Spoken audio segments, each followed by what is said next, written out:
یا balance consideration وہ پے کرنے کے لیے تیار تھا، یا ایگزیکیوشن کے لیے عمل درآمد کے لیے اس نے دوسری پارٹی کو کوئی درخواست کی، لکھا، کوئی ادارہ ہے تو اس کو ایک ریٹن تحریر کے ذریعے کہا کہ میں اپنے حصے کا جو کردار ہے وہ ادا کرنے کو تیار ہوں، میرے پاس اماؤنٹ موجود ہے، یا میرے پاس پے آرڈر میں نے آپ کے نام کا تیار کر لیا ہے، آپ آئیں اور اپنے حصے کا کام کریں، آ کے ایگزیکیوٹ کریں،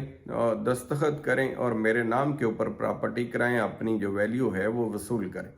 اگر پارٹی یہ ثابت کرنے میں کامیاب ہو جائے تو پھر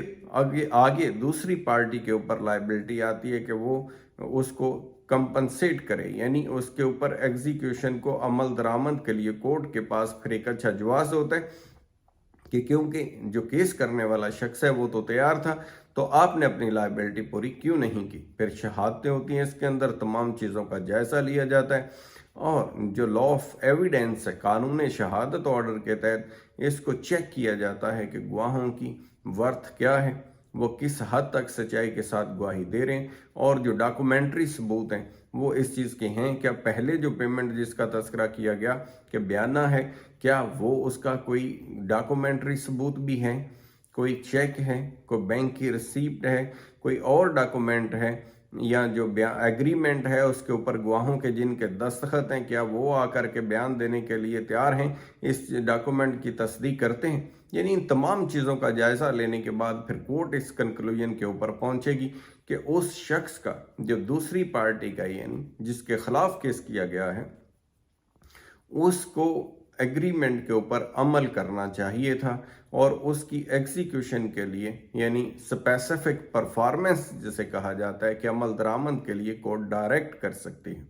اور جس نے کیس کیا اس کو بھی ڈائریکٹ کر سکتی ہے کہ باقی کی جو کنسیڈریشن اماؤنٹ ہے جو دونوں پارٹیز کے درمیان طے ہوئی تھی وہ کورٹ کے اندر جمع کروا دیں، اور تاکہ اس چیز کی شیورٹی ہو جائے، یقین ہو جائے کہ وہ اویلیبل ہے اور دوسری پارٹی کو ہینڈ اوور کی جا سکتی ہے۔ تو اس طرح سے عدالت کے پاس یہ اختیار ہوتا ہے کہ وہ اس کے اوپر اسپیسیفک پرفارمنس کی ایک ڈگری جاری کرے۔ جب کورٹ ڈگری جاری کرتی ہے تو اس کے اوپر اگر کوئی پارٹی عمل نہ کرے تو پھر اس کو ایگزیکیوٹ کرانے کا بھی پروسیس دیا گیا ہے، اور عام طور پر ڈگری کے پاس ہونے کے بعد لوگ اس کو ایگزیکیوٹ کروا دیا کرتے ہیں۔ اگر وہ ڈس سیٹسفائی ہوں تو ان کے پاس اپیل کا حق ہوتا ہے کہ وہ اوپر والی کورٹ کے اندر اپیل کر سکتے ہیں، پھر اس سے اوپر ہائی کورٹ کے اندر وی این کر سکتے ہیں،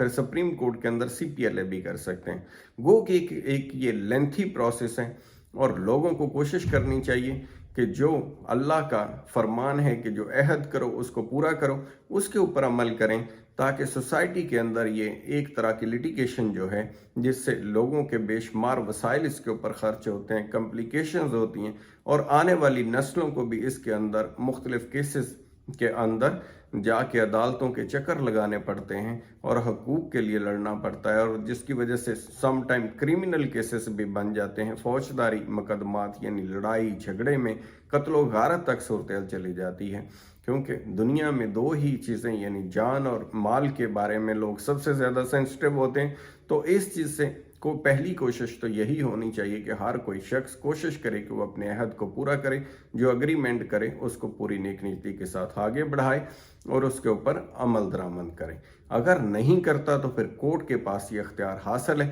کہ وہ عمل درآمد کرائے۔ دوسری آپشن کورٹ کے پاس یہ ہوتی ہے کہ وہ کمپنسیشن دے دے، کمپنسیشن کو آرڈر کر سکتی ہے، لیکن کیونکہ پراپرٹی وغیرہ جہاں انوالو ہوتی ہے، جہاں پلاٹس کا، مکان کا، باقی چیزوں کا ہوتا ہے، تو اس کی کمپنسیشن طے نہیں کی جا سکتی۔ اس کے اندر زمین کا ہے، جیسے زرعی زمین کا ہے، تو اس کے لیے پھر کورٹ کے پاس زیادہ فیورٹ چوائس یہی ہوتی ہے کہ وہ اس کی ایگزیکیوشن کروائے، اس کے اوپر عمل درآمد کروائے اور اسپیسیفک پرفارمنس کا ڈگری جاری کرے، تاکہ دوسرے شخص کو حکم دیا جائے کہ وہ اپنے پارٹ کی جو لائبلٹی ہے اس کو پورا کرے